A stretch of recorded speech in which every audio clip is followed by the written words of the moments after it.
30 граѓани поднесоа свој проекти до општина Штип. Ова значи дека до кабинетот на градоначалникот секој ден стигнувале по 2 граѓански иницијативи. Најчесто се од областа на инфраструктурата, значи граѓаните бараат асфалтирање на улици, бетонирање на помали улици, нова инфраструктура, односно водоводна и канализациона мрежа, потпорни зидови и слично. Доставените проекти се по повикот на општината за активно вклучување на граѓаните во изработка на општинската програма за работа за наредната година. Ќе бидат сите разгледани од страна на градоначалникот и вметнати во програмата за 2016 година.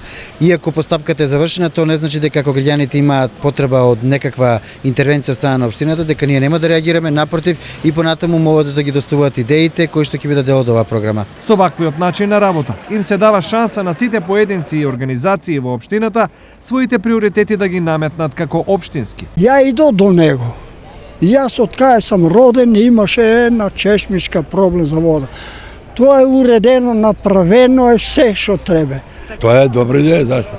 Бараш нешто, ако е добро, значи без надиво да градиш. Сака да помогну на луѓето, али луѓето колку ги сваќа тие работи, не знам. Треба да ја прифане, не тату на градот.